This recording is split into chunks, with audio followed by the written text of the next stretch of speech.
Twongeye kuramutsa abakunzi mudukurikirana aho muri hose, Imana y'umugisha umugisha, kandi tubashimira abantu mwese mukurikirana ibiganiro vyacu, kandi azi ko harimwo benshi bishobora kuba biriko birafasha niba mubikurikirana by'ukuri, kandi turakeneye nuko muza mwandika amakomante kugira tumenye uko muriko muravyakira, kandi ikindi mugerageze mukore subscribe kugira ngo ibiganiro byose biza biraza kugira muze murabibona, kuko ibi ni ingirakamaro ku muntu wese, yaba usenga yaba udasenga, kuko ivyo bivugwa hano ntibiraba ngo usenga ntibiraba udasenga, kuko bose bibabaho bikabashikaho.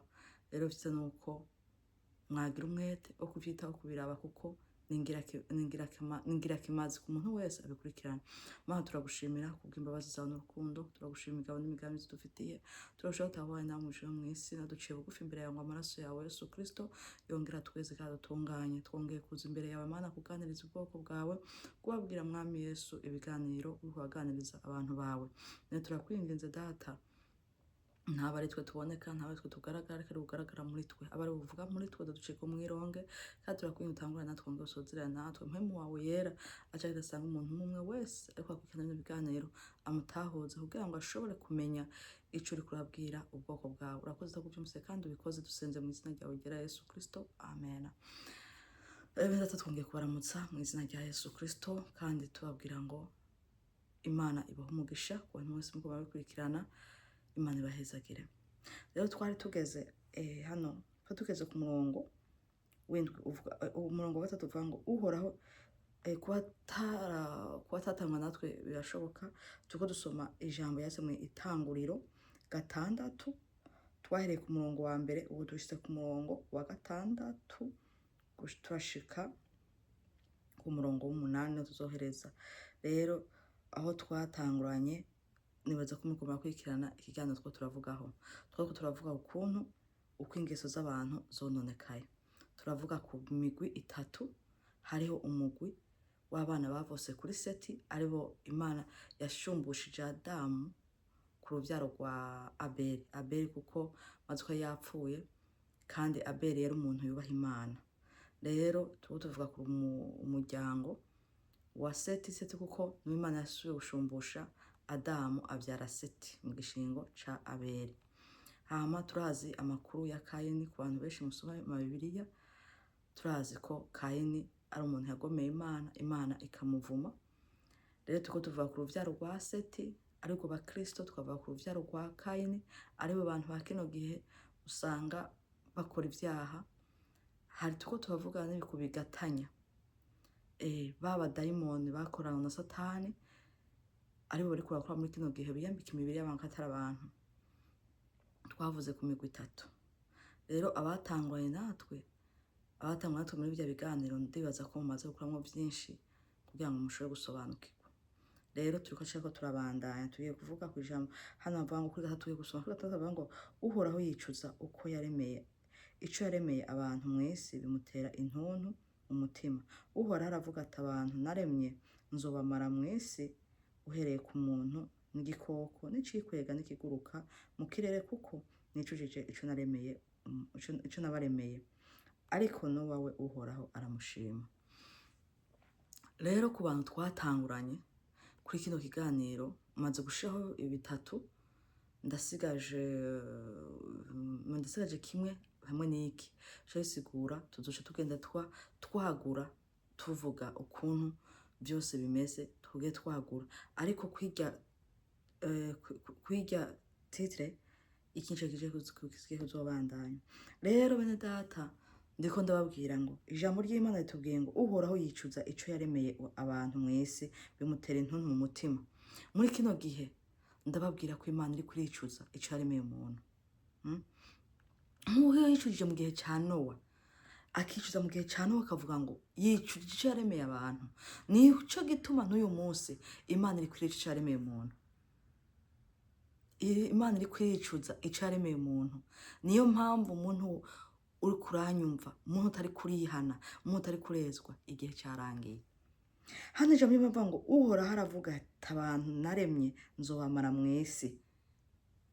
Mwene Data, igihe Yesu agiye kuza, kandi umuntu witeguye mu mutima ashishikara wezwa, ushishikara utungana, nawe wandura ashishikara yandura. Ariko mwene data nubwo wandura, nakumenyesha yuko umwanya wo kwihana uhari. Umwanya wo kwihana wari ukihari. Ufukame wihane, kuko igihe wararyohewe utaryohewe muri iyi si, ariko ndakubwiye ko byarangiye. Rero mwene data wewe, naguhamagarira kwihana, ukihana bicitwa uyu munsi, kuko Imana yamaramaje kuza guhana. Bene atari igihe abantu benshi badashobora gutahura imvugo y'Imana, kuko igihe ca Nowa abantu Nowa ngo yaraburira akabwira abantu, yemwe abantu nimuze mwinjire. Imana ibwira Nowa ngo nabaze ubwato, arabubaza.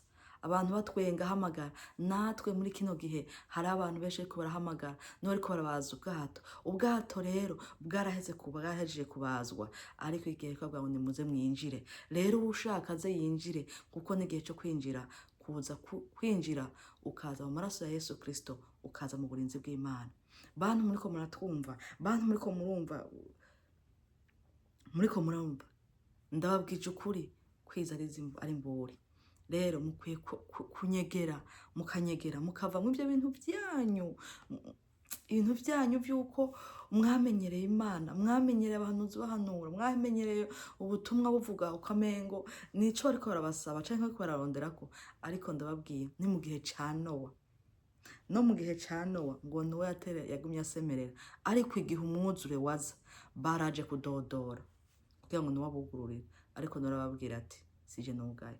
N'iki gihe rero hari igihe kigiye kuza, bitazoba gikunda ko wihana. Mwenda turi kurumva buno butumwa, ni igihe c'ukuri kurabwirizwa, kukwiye kuza ukihana, ukaza n'umutima wawe bikunze. Twarababwiye neza, hariho abana bo kurimbuka, aribo twabwiye kuri ibi bigatanya, kuko aba ni misiyo zabo baje ko ntabwo bigira bakizwa. Ariko hariho abandujwe, hariho abana ba Seti bandujwe nabo kwa Kayini, banduzwe n'ibi bigatanya. Ariko umwanya uracahari wo kuza kwihana. Ariko ndababwira bene data, muri kino gihe hariho abakozi b'Imana benshi usanga bagenda baguma bagengeteza, bavuga yewe bagerageza, ugasanga ariko babigenderamwo ku mpamvu z'uko baguma bagwana, batazi ibyo bariko bagwana nabo, bariko baragwana ivyo bigatanya, bariko bagwana nabo badayimoni badafite imitima yo gukizwa, badafite imitima yo kwezwa, kuko nta mitima bafite, kuko ni ya myuka yajiva yazana yakorana na Satani. Barya ntabwo ari abantu. Igihe atari abantu rero, niyo mpamvu muguma munigana, yewe ikizwe, yewe gira ukuntu nawe ntiyaje gukizwa, ariko aje afite misiyo we ariko arakora. Ugasanga rero ahubwo mwebwe guhegwemwo, wewe misiyo yahabwe yaje gukora, wewe wahubwiye mushitseho. Arico gihe kenshi abakozi b'Imana mubwirizwa igihe cose, nimba ugomba gukora, nimba ari aho ugomba uje, nimba ari urusenge, nimba ari ugire, banza ufata umwanya ubisengere, ubaze Imana ko bikwiye. Kuko ubu ni igihe cyo kuba maso, ntabwo ari igihe cyo guhuruduka, ntabwo ari igihe, kuko tubazi muri kino gihe hariho ama emotion, hariho impuhwe zitava ku Mana, ari impuhwe ziva kuri Satani, ari amajwi ava kuri Satani, ukibaza ngo nivyavuye ku Mana ariko atari vyo. Rero ndababwiza ukuri yuko ari igihe cyo kubaza Imana, ari igihe cyo gusenga mu bikorwa byose ukora, kugira ngo Imana ikuganirize. Turazi muri kino gihe Satani afite uburyo bwinshi anyuramwo, ashobora kuza akaguhuza n'umuntu ukibaza ngo ni umuntu muzima ariko atari we, kugira ngo aze kubabaza, kugira ngo aze gukwega gushira mu vyiwe. Rero mwene data, nuko ukwiye kuba maso kugira ngo tumenye igihe aho kigeze. Kuko kino gihe turababwira neza, ijambo ry'Imana ngo Uhoraho aravuga ati, abantu naremye nzobamara mwese, uhereye ku muntu n'igikoko n'icikwega n'ikiguruka mu kirere, kuko nicujije ico naremeye umuntu. Tugeze muri ca gihe ca nyuma, ijambo ry'Imana ryatubwira ngo nta rukundo, abantu bazikunda, abantu bazikunda, ntawe uzakunda umwana, ntawe uzakunda umuvyeyi, ntawe uzakunda uwo bavukana. Abantu bose bazaba bararyana ngo bazaba bikunda, bakunda ivyabo, bakunda amafaranga, ngo ari ubwibone n'ibiki byinshi.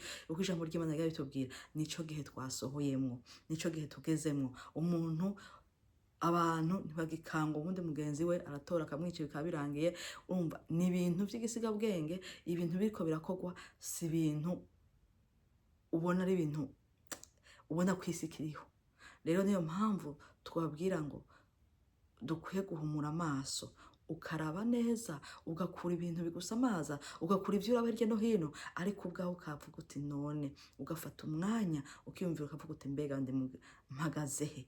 Mbega mpagaze muri wa mugwi, mpagaze muri wa mugwi wo kwa Baseti, mbega mpagaze mu mugwi w'Abakayini, mbega mpagaze muri wa mugwi wa bya bigata, mpagaze he? Mwico gihe numara kuhiyumvira uzofata ingingo ubone ibereye. Ariko mwenda ndakubwira ngo Imana yarambiwe n'ivyaha biriko bibera mu isi, Imana yarambiwe n'ubwisha biriko bibera mu bantu, kandi bitwa ngo n'abantu b'Imana. Ikibabaje ivyo vyaha byose ntibikwiye ngo biko bikorwa n'abantu bo hanze. Ivyo vyaha biriko bikorwa n'abantu bitwa ngo n'abakozi b'Imana, biriko bikorwa n'abantu bitwa ngo n'abaririmbyi, biriko bikorwa n'abantu bitwa ngo barasenga, biriko bikorwa n'abantu bitwa barahanura. Abo nibo bariko barasivya, bateje agahinda Imana, kuko bariko babuza n'uwari kwihana, n'uwari gukizwa. Uyu munsi yabivuyemo kuko abona bitwa ngo bari indani ivyo bakora. Rero niyo mpamvu Imana ifite agahinda, Imana irababajwe n'abantu bari kubakora ivyo vyaha vy'indengakamere, ivyaha bibabaje Imana. Akarorero keza kari gutanga umukozi w'Imana, akarorero keza kari gutanga umusenzi, kari gutanga umuririmbyi, ariko uyu munsi ibintu ariko arama birababaje cyane. Rero ndababwiye bene data yuko iki ari igihe cyo ko umuntu wese akwiye kwirimbura, agahaguruka akarondera Imana yiwe, tudahagaze ku idini runaka ngo jewe ndi mu idini rya naka, ngo jewe ndi mu idini rya hehe. N'ubu hariho amadini yitirirwa abantu. Rero ayo madini yitirirwa abantu, nababwira yuko mwana y'amakosa n'Imana. Idini ni idini ry'umuntu, ni nk'amasosiyete yandi yose twaga tugahuriramo, ariko ishengero ni wewe nyene ubwawe. Ishengero ni wewe, ukizwe neza, kuko Imana ikeneye umutima wawe, ntabwo ikeneye idini. Idini uzorisengeramwo, uzoribamwo uri umunyedini, ariko uzoba warabaye umunyedini nyene. Ni igihe ntuzovuga ngo je nasengera aha, mwasengera mu ishengero iri, mwana umunyedini. Oya, Imana izokubaza wakoze iki? Nico Imana izokubaza, wari iki? Wakoze iki?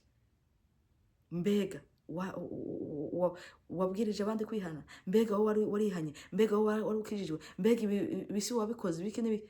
Uzova ngo nasengera kwa naka? Rero ndababwiza ukuri yuko mukwiye kwihana neza, mwarangiza kwihana mugatungana, bisigaye mugakorera Imana by'ukuri. Ivyo Imana yaguhamagariye gukora akari byo ukora, ukora kwikurenza ko, wongera ko, ugira wewe kora ivyo Imana yaguhamagariye, bisigaye urekera Imana, kuko igihe cyarangiye. Rero hano kuri Imana avuga ngo ariko Nowa we uhoraho aramushima. Nubwo biriko tuko turavuga uko ba Nowa Imana ishima barahari, ba Nowa Imana ishima barahari, ngo ibihumbi yisigaje tafukamiye bayari barahari. Rero mwe data, nimbona ivyo ugenda ukora wibaza ngo ngo Imana ngo izoguma ikurindiriye. Harabaye bariko barezwa mwene data, harabaye bariko barezwa, harabaye bariko Imana iri kwibira amabanga bazi igihe aho kigeze, ariko uri usamara mu bitagira ikimazi, usamara mu bitagira ikimazi, usamara mu bintu vya kino gihe vy'amajana n'ibindi. Ndakubwira ngo baye, ariko nakubwira yuko wakwezwa. Umwe byarimbye neza ngo Yesu ataraza ngo urupfu rwoza ngo utunganye ibyo mu rugo rwawe. Nawe nakubwira ngo Yesu ataraza, ataje umuca ngo aze igihe canke muze mwijoro canke ku murango, ariko urupfu rwoza. Mbega urupfu ni rwazogaha ngo wihane? Biza bigikunda. Ariko ndakubwira mwenda atagukwiye kwama wejejwe, kuko wezwe ukihari nibwo niyo chance uzoba ufite, ariko numara gupfa byose biza birangiye. Rero nababwira yuko abankurikiranye tugitangurana twaraganiriye byinshi, twaravuganye, kandi ni ikicigwa kirekire kizokwaguka cyane. Hariho ibindi tuzobandanya tuvugana. Imana yo mwijuru ibaho umugisha. Turagushimiye Imana ko uri Imana ikomeye kandi uri Imana yambaye. Turagushimiye imigabo n'imigambi myiza dufitiye, tushobora tahuhaye namwe ujuru mu isi. Turagushimiye Imana ko ubwo mutuganiriza utubwira ko dukwiye kwifata, icubahiro n'icyawe. iteka ryose. Dusenze mu izina ry'umwami wacu Yesu Kristo, amen.